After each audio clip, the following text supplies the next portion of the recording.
Bem-vindos, eu sou Luiz Castelo e neste vídeo nós vamos finalizar o assunto circuitos elétricos falando sobre associação de resistores, ou seja, resistores em série e em paralelo, e a respeito de dois aparelhos de medida que são o voltímetro e o amperímetro. Então vamos começar aqui, gente, com a associação em série. Pessoal, o que é uma associação em série? Uma associação vai estar em série toda vez que todos os resistores daquela parte da associação vão estar sendo vão estar sendo submetidos à mesma corrente elétrica. A diferença de potencial em cada um é diferente, mas a corrente elétrica que passa por cada um deles é sempre a mesma. Então vamos pegar aqui, vamos começar aqui. Eu tenho um ponto A aqui, e eu vou começar a percorrer o meu circuito, assim como eu estava fazendo no vídeo passado, só que agora no sentido horário, agora, tá? Só para mostrar que eu posso fazer um sentido no outro. No vídeo passado eu já fiz anti-horário, a escolha é minha. Eu vou começar a ver como é que fica a segunda lei de Kirchhoff aqui, e a partir disso a gente vai definir qual é a resistência equivalente. O que significa resistência equivalente? Uma resistência que eu poderia trocar todos esses resistores que estão aqui por um só. Só que de que valor? Qual o valor que eu teria que usar para tirar todas essas e colocar uma só? Só isso que a gente vai saber quando eu fizer aqui a parte da segunda lei de Kirchhoff. Então vamos lá. A segunda lei de Kirchhoff manda eu caminhar, voltar aqui. Este é meu sentido de caminhar. E a minha corrente elétrica eu escolhi que ela vai neste sentido aqui. Estou escolhendo aqui agora a minha corrente elétrica. Como essa corrente elétrica não ramifica em lugar nenhum, não tem para onde ela ir, ela só pode fazer curva, essa corrente elétrica que passa por R1 é a mesma que passa por R2 e é a mesma que passa por R3. Por isso ele é chamado de uma associação em série, porque a mesma corrente não teve nenhuma ramificação, passou por todos os resistores que eu estou considerando naquela parte do circuito. Lembra que isso aqui pode ser um circuito gigante, eu estou tratando de uma parte dele. Então, como fica aqui a minha segunda lei de Kirchhoff? A partir daqui, na hora que eu chego aqui no R1, eu estou indo para lá e a corrente também está indo para lá. Opa! R1I. I1. Não tem I1, I2 e I3, que ela não se ramifica. I. Se quiser chamar de 1, chamava I1 para todo mundo. IA para todo mundo. Eu chamei de I. Tá? Vim aqui, ela não se ramifica, mas ela tem que descer. Na hora que ela desceu a corrente, eu também desci, porque eu estou caminhando nesse sentido. Então, eu e a corrente no mesmo sentido. Mais R2 e a corrente é aquela I. Certo? Mesma coisa, fiz a curva, encontrei, a corrente está vindo para cá e eu também estou vindo para cá. Estou vindo para cá, mesmo sentido da corrente, mais R3I. Aí eu começo a subir e encontro o polo negativo primeiro. Menor polo negativo. Então, menos epsilon. Voltei no ponto A. Se eu voltei no ponto A, a segunda lei de Kirchhoff manda falar que eu tenho que igualar a zero. Tá lá, tá igualado a zero. Olha aqui que a gente pode fazer aqui, Olha isso aqui. I. Posso colocar I em evidência. Vai ficar I que multiplica R1 mais R2 mais R3. Igual passar o epsilon zero para lá. O epsilon para lá, desculpa. Passei para lá. Opa, já sei. Porque essa fórmula eu conheço, professor. Eu posso trocar epsilon por U, se isso aqui for ideal. Se não fosse ideal, ia aparecer mais um resistorzinho aqui pequenininho, que é o resistor daqui. Tudo bem. Mas eu posso passar para cá e trocar isso aqui por U, já que é ideal aqui para mim. Vale se não for ideal, de novo, hein? Trocar por U. U é igual a RI. Que R? Este R. Então, esta soma de R parte daquela equação. Vamos escrever aqui pequenininho? Mas U é igual a R que R total, quando eu uso essa equação, e R total. O R total é R1 mais R2 mais R3. E o R total a gente chama de resistência equivalente. Achei qual é a minha resistência equivalente para um sistema em série. Como é que eu calculo, então? É só somar todas as resistências que tiverem em série. De forma geral, geralzona aqui, o que a gente vai fazer? Que a resistência equivalente, se eu tivesse mais que 3, menos que 3, se eu tivesse 1 milhão, infinitas, como é que ia ficar a resistência equivalente? É só somar, nota que é uma soma, só somar todas as resistências. Chamei de I aqui, mas não é de corrente elétrica. Vamos chamar de J aqui, para vocês não confundirem. Todas as resistências, todas as RJs, desde J igual à primeira resistência, até a resistência que eu tiver. Então, eu vou fazer R1 mais R2 mais R3 mais Rn, todas que eu tiverem. Isso é a resistência equivalente para uma associação em série. O que nós vamos fazer aqui agora? Vamos apagar o quadro e vamos calcular a resistência equivalente para uma associação em paralelo. Pessoal, circuito em paralelo. Qual que é a grande diferença e como identificar o circuito em paralelo em relação ao circuito em série? Olha aqui, segue comigo. Eu tenho aqui um gerador, ele vai gerar uma certa corrente e eu vou escolher para onde que essa corrente vai andar. Pronto, está escolhido aqui por mim que essa corrente I vem para cá.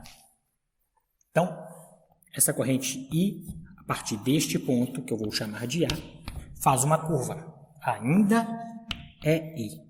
Na hora que ela chega, que ela encontra um nó, lembra lá das leis de Kirchhoff da aula passada? Lembra o que é nó, o que é malha, o que é ramo? Isso não pode mais esquecer. Encontra um nó. Significa que ela vai se ramificar. Então, aqui vai descer uma corrente diferente. Tirar esse 1 daqui, que eu errei. Vamos lá? Diferente dessa corrente aqui. Por quê? Porque parte dela vai para frente, parte dela desce. I1. Tá aqui. Agora ela vem para cá, uma corrente que eu vou chamar de I'. Só que na hora que a I' chega aqui, ela se ramifica. Uma parte da corrente vem para cá, que eu vou chamar de I2. E a outra vem para cá, que eu vou chamar de I'. Eu não vou chamar de I', não. Ó. Melhor para mim, porque ali não vai se ramificar mais. Enquanto está ramificando, eu estou colocando linha, é um costume meu. Repito, desde a aula passada, desde o vídeo passado. Vocês escolhem como querem chamar isso. Como ela não vai mais ramificar, eu vou chamar aqui de I3. Não ramificou, vou chamar aqui de I3. Então, aqui desce I3 também, porque ela só faz a curva. Então, repara, qual que é a grande diferença do paralelo para o série? Para o série, passava a mesma corrente elétrica em todos os resistores. Aqui não. Aqui passa I1, aqui passa I2 e aqui passa I3. Diferente desse I que entrou. Totalmente diferente desse I que entrou. Elas podem ser a mesma aqui, por pura coincidência, mas ainda assim vai ser diferente dessa aqui. Ah, por quê? Porque lá na lei de Kirchhoff, lembra a lei dos nós? A soma das correntes que entram em um nó é igual a da que sai desse nó. Conservação de cargas. Então, olha aqui. Ah, mas então como é que eu sei? Eu já sei por aqui. Ela está em paralelo. Não, não sei por aqui não. Eu sei por aqui só se eu fizer o seguinte. Todas essas resistências, R1, R2 e R3, estão ligadas à mesma diferença de potencial? Se tiver, elas são paralelas. Ó. O lado positivo desse liga todas as de cima. E o lado negativo desse liga todas as partes de baixo das resistências. Então, essa resistência está sob essa diferença de potencial, essa está sob essa diferença de potencial e essa está sob essa diferença de potencial. Todas elas estão sob a mesma diferença de potencial.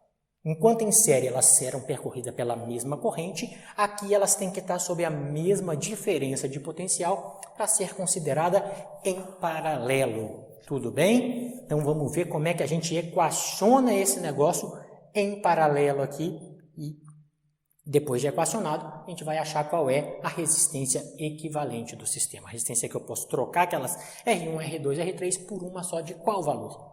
É isso que a gente vai ver aqui agora. Então vamos lá, hein? Olha aqui. A gente já sabe, de forma geral, que U é igual a RI. Isso aqui a gente já tem certeza, beleza? Então, já que eu sei isso, vamos ver como é que fica, já que os I são diferentes, vamos ver como é que fica o I para R1, o I para o R2 e o I para o R3 a partir desta equação aqui. Vamos escrever isso aqui, ó. Vai ficar assim. I1, como é que ela é calculada? U sobre R1. U mesmo, por quê? Lembra que o epsilon meu aqui é ideal. Se não fosse, a gente podia fazer do mesmo jeito, não tinha problema. É ideal e o epsilon é igual a U quando é ideal, tá? E é igual para todo mundo. Aqui tem U, aqui tem U, aqui tem U. Porque aqui foi gerado U, então todas da parte de cima, todas da parte de baixo, igual a gente já mostrou aqui agora mesmo. Então, esse é o I1.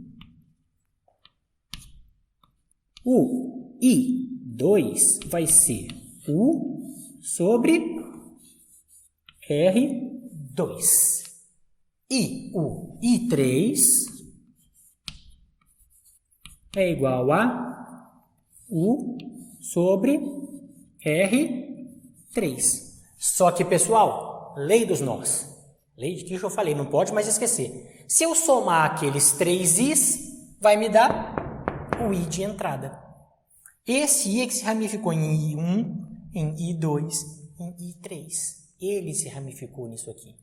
Então, por quê? Porque na hora que ela chegar aqui, ó, fez a curva, veio o I1, mas encontrou com o I2, que encontrou com o I3 e voltou a ser I aqui. Porque isso é a conservação de cargas. Eu sei que I é igual a I1 mais I2 mais I3. Tá aqui. Beleza? Vamos fazer agora naquele formatinho que está aqui. Vai ficar aqui. I é igual a U sobre R1 mais U sobre R2 mais U sobre R3. É o I1, I2 e I3, respectivamente. Só que U é igual para todo mundo. Posso colocar esse cara em evidência. Vamos fazer aqui, ó. Vamos dividir esse quadro aqui, não fica tão didático. Mas vamos lá. Vai ficar aqui. I é igual a U, que multiplica 1 sobre R1 mais 1 sobre R2 mais 1 sobre R3. Certo? Até aqui? Então, agora que a gente vai ver o que a gente vai fazer com este cara aqui para achar a resistência equivalente. Vamos tentar entender o que significa isso aqui em termos de resistência equivalente, tá? Então, para a gente entender o que isso aqui é em termos de resistência equivalente, lembrem que I é igual a U sobre R. Que R é esse? É o R equivalente. Vou escrever isso aqui ligeiramente diferente para a gente comparar o que está em verde com o que está em amarelo, o que está embaixo com o que está em cima. Olha aqui, mesma coisa. Repara só. Isso aqui é igual a U, deixei o U, vezes 1 sobre a resistência equivalente. Porque essa fórmula aqui, no geral, é com a resistência toda, com aquela resistência equivalente. Agora compara. U é U mesmo. E quem que é 1 sobre a resistência equivalente? Aqui embaixo, quem que é a correspondente ali em cima? Todo este cara aqui, gente, ó. Todo esse cara. Ou seja, como é que eu calculo a resistência equivalente? Isso é igual a isso. Aí é que dá origem àquela formulazinha que vocês usam desde o ensino médio. Então, olha aqui, ó.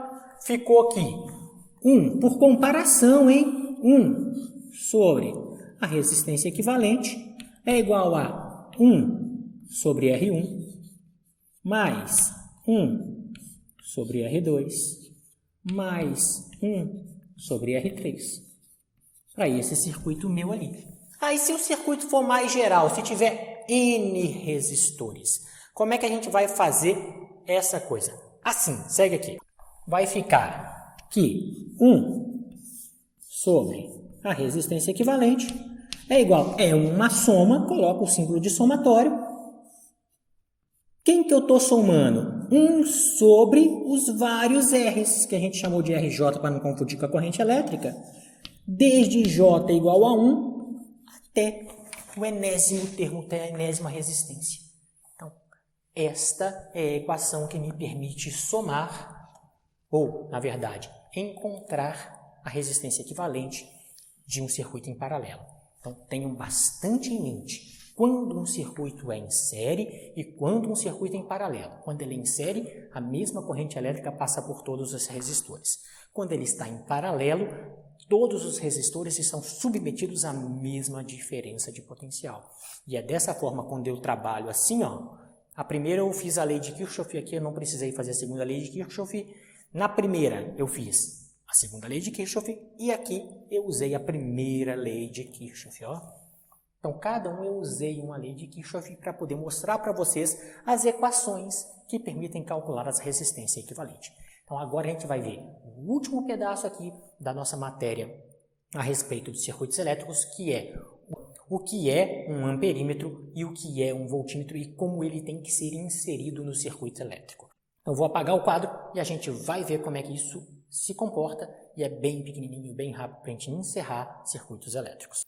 Então, pessoal, olha aqui, ó, já coloquei no quadro aqui para gente, que a gente vai estar estudando agora no finalzinho dessa aula, amperímetro e voltímetro.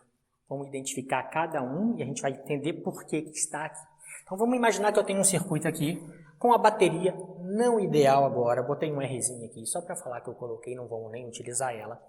Este balãozinho aqui com a letra A é o amperímetro, 2 resistências e esse balãozinho aqui é o voltímetro. Note que o amperímetro está aqui, ó, dentro do circuito e o voltímetro está do lado de fora do circuito, entre aspas, dentro e fora. Porque os dois têm que estar ligados ao circuito para medir alguma coisa. Agora, como eles vão estar ligados, a gente vai falar agora. Vamos separar aqui amperímetro de voltímetro. O que que o amperímetro faz, gente? O amperímetro mede corrente elétrica. Então, este cara mede corrente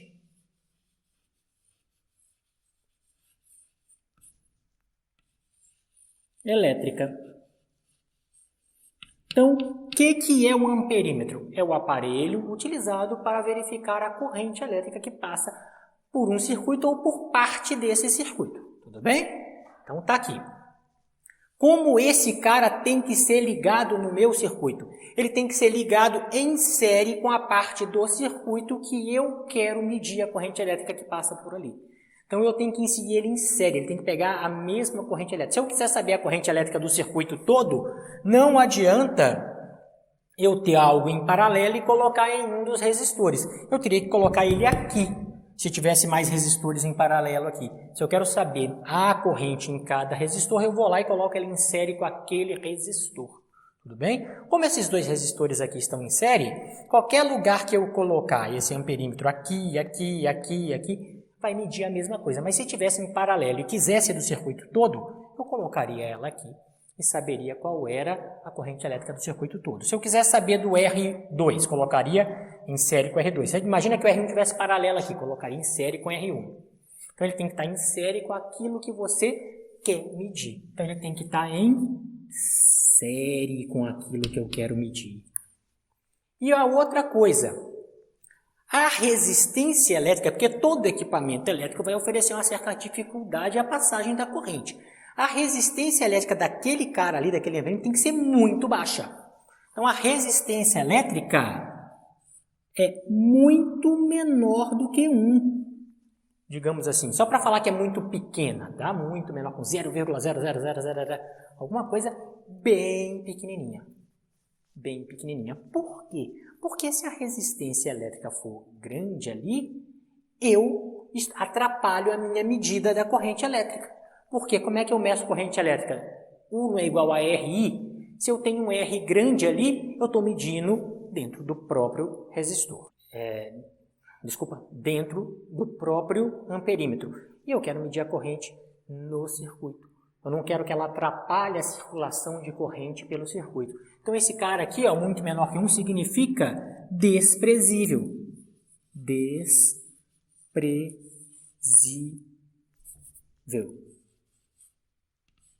Desprezível. Tá aqui. Então, gente, essas são as características de um amperímetro. Eu não posso atrapalhar ali, nada. Na verdade, vamos voltar aqui só um pouquinho. Por que esse R tem que ser pequeno? Porque se eu tenho um R e passa a corrente elétrica por ali, eu vou ter uma diferença de potencial no meu amperímetro que prejudica a medida do meu circuito elétrico. Eu não quero que ele meça nada do equipamento, eu quero que ele meça do meu circuito, beleza? Então vamos voltar aqui. Esse tal de voltímetro, o que a gente vai falar sobre esse tal de voltímetro? Esse tal de voltímetro, ele mede a diferença de potencial. Ele mede quantos volts está passando. Volt não é, a gente fala diferença de potencial, a gente não fala voltagem, hein? A gente vai medir quantos volts passa por determinado elemento do circuito. Então, ó, nesse circuito meu aqui, eu quero medir qual é a diferença de potencial no resistor R1, que se for diferente do R2, vai ter outra diferença de potencial. Eu tenho que escolher aonde eu estou medindo. Eu tenho que saber onde eu quero medir. Não basta chegar lá e botar, coloquei. Não, onde você quer medir as coisas. Então, este cara aqui tem que ser ligado em paralelo com aquilo que você quer medir. Nota então que eu liguei ele em paralelo com o R1. E, ao contrário do amperímetro, a resistência desse cara aqui tem que ser grandaça. Tem que ser muito grande, porque se a resistência desse cara não for muito grande, se essa resistência for minúscula, se fosse desprezível igual essa, a corrente elétrica ia passar por dentro dele, não ia passar por esse R. Eu quero continuar medindo toda a corrente elétrica passando por esse R, pelo R1. Eu não quero que a corrente elétrica entre aqui. Aqui tem que entrar aqui um pouquinho de nada só para fazer esse equipamento funcionar. Mesmo assim já mede uma coisa irreal, porque eu tirei uma parte da corrente elétrica para lá. Por quê? Porque a diferença do potencial não é U é igual a RI. Se eu tirei uma parte do I para cá, aqui já não está medindo completamente certo. Então, essa resistência tem que ser muito grande. Essa resistência tem que ser muito, mas muito maior do que 1. A gente fala que essa resistência, em comparação com a que eu estou medindo, com o trecho que eu estou medindo, ela tem que tender ao infinito. Mas não é ela infinita, é ela em comparação com quem eu estou medindo, tá bom, gente? Por quê? Porque senão passa corrente elétrica por ele e eu não quero isso, quero que passe pelo circuito. Então é assim que a gente liga um amperímetro e um voltímetro. Cada um mede a sua coisa, cada um tem que ser ligado da forma correta. O mais comum hoje é que a gente tenha equipamentos elétricos que meçam a corrente elétrica, que meçam a diferença de potencial, que meçam capacitância e que meçam um monte de outras coisas num equipamento só virando a chave do equipamento. De forma digital ou de analógica, tanto faz. Esse equipamento que mede tudo ao mesmo tempo é chamado de multímetro. Só que da mesma forma, eu viro a chave, mas tenho que saber ligar ele adequadamente no sistema, senão eu não vou medir aquilo que eu quero medir jamais. Tudo bem? Essa partinha simples e pequena, assim, só para saber como liga e que cada um mede o quê. E dessa forma a gente encerra todo o assunto a respeito de circuitos elétricos.